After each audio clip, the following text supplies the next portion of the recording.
What's up? This is your Captain Nice123 here to do Doctor Who Season 9 Episode 4 review. The episode starts off with the Doctor telling us about the Bootstrap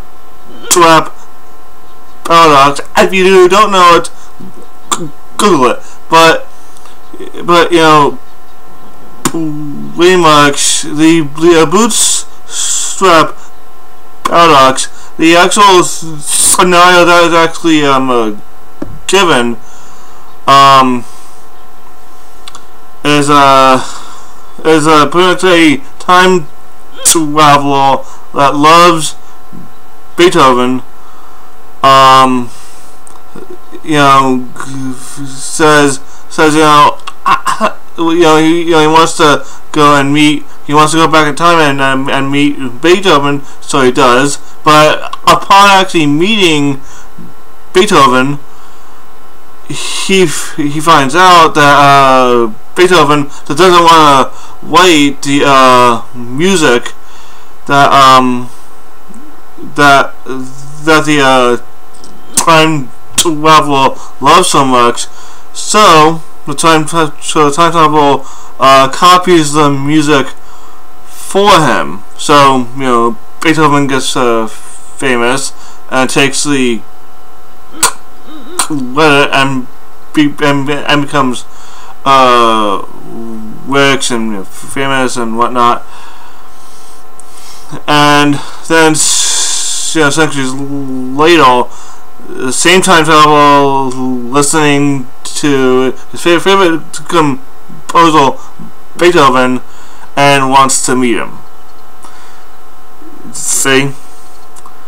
Cycle. That is the Bootstrap paradox. Doesn't have a beginning, doesn't have an end, just cycle.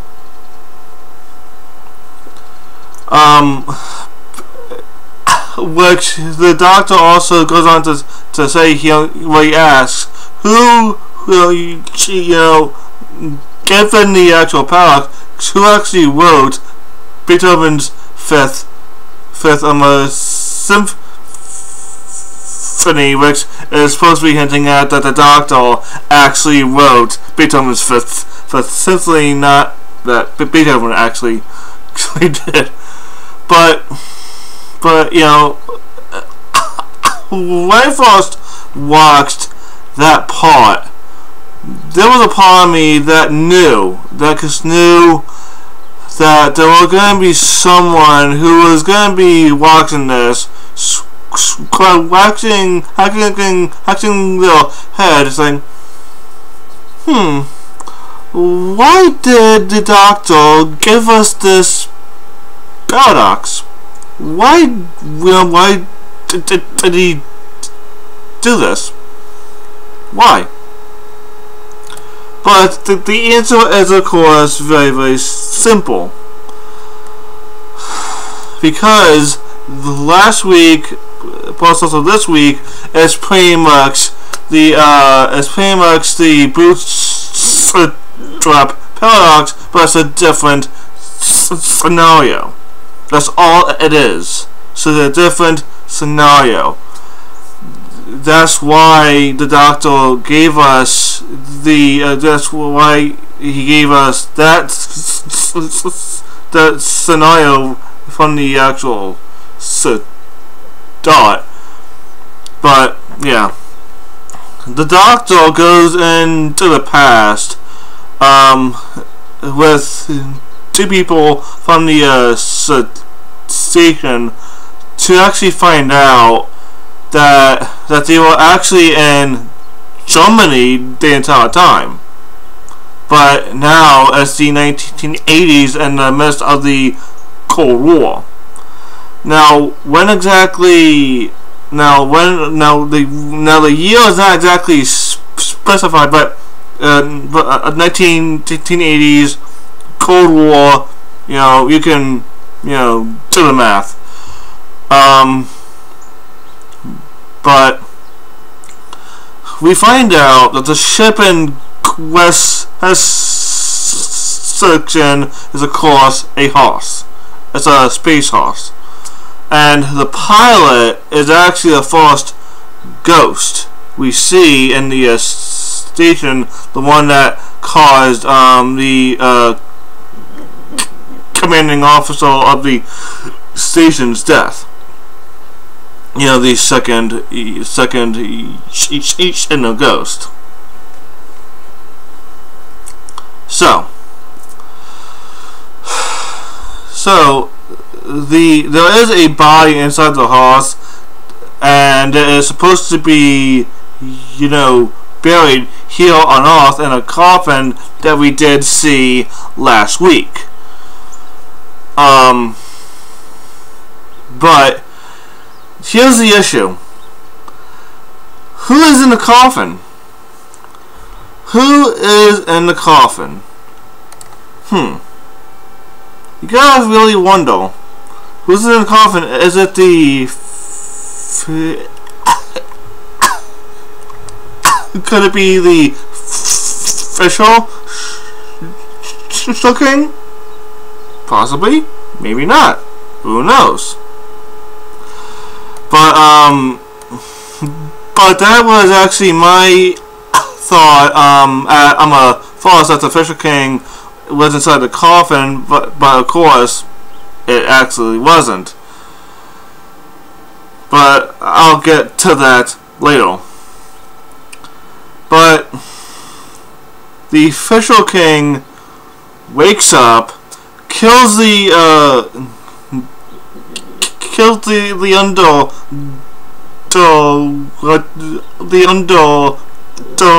Undertaker, which also coincidentally is from a race of where the official king's race was, you know, the dominant species as of them.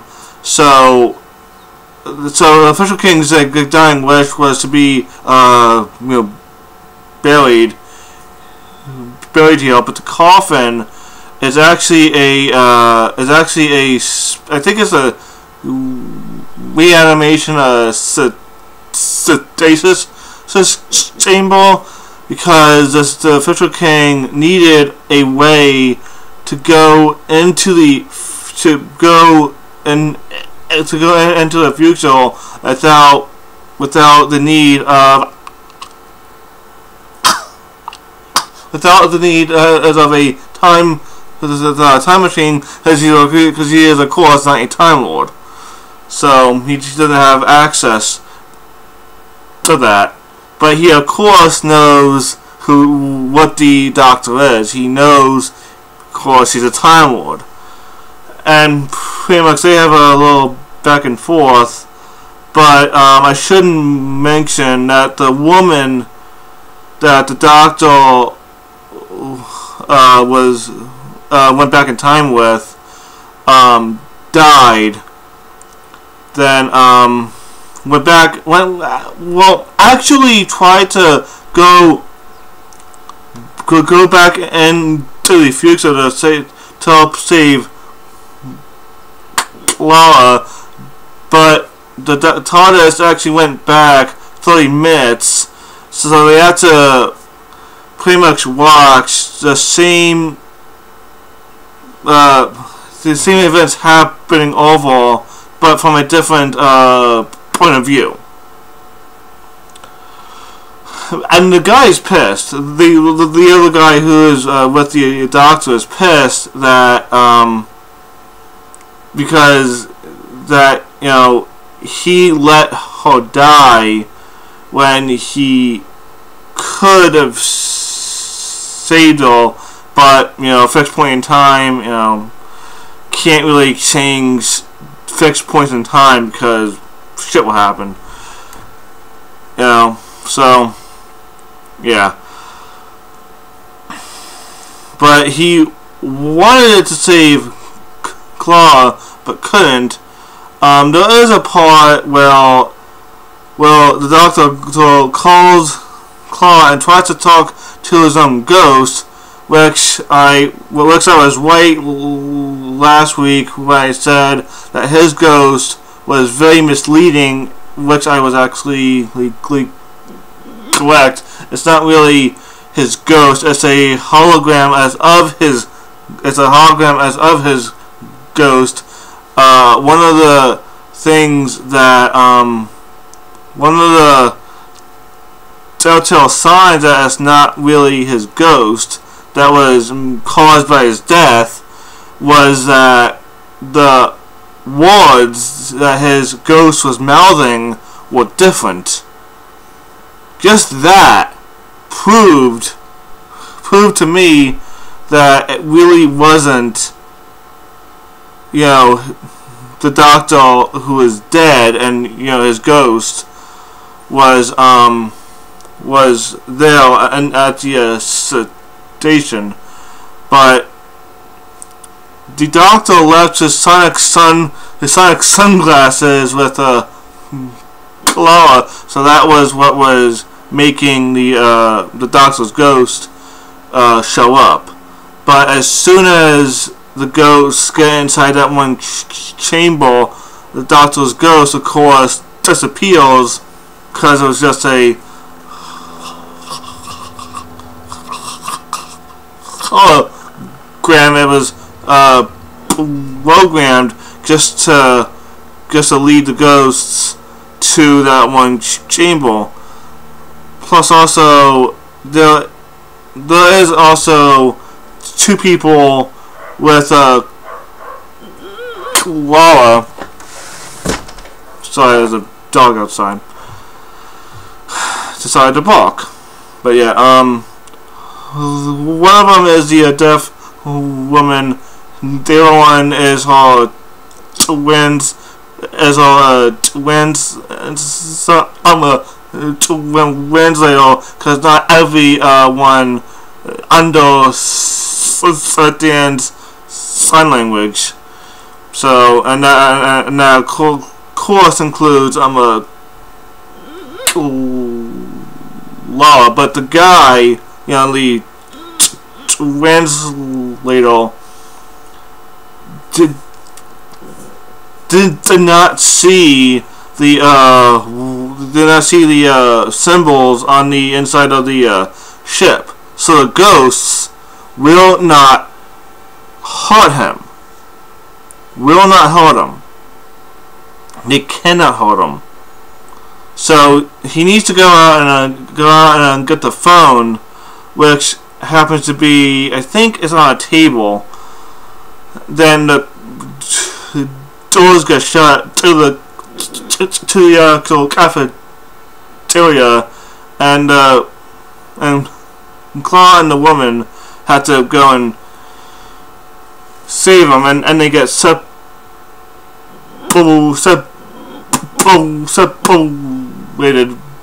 But by this time, a coffin there is actually starting to open. We then find out why the Fisher King, you know, wants these ghosts to send out this signal, to send out these corners over and over and over, because he wants an army to come to Earth and to take up, to absorb all of the world, put humans in chains, basically enslave the human race with the actual world. Yeah, because of course Earth is 75% water. So you take up the entire source of water off of Earth. Yeah, we're pretty much fucked. So that's one thing I will give the Fisher King credit for. He does know. He does know the humans' weakness, and that's, of course, one of them is, of course, water. That we need water, but the way the Doctor, you know, tricks, you know, the official king is just awesome. You know, he says that he erased the symbols off of the ship. So of course, before the official king can get inside his coffin, which is actually, I guess, a stasis chamber to keep you alive through time without you actually aging.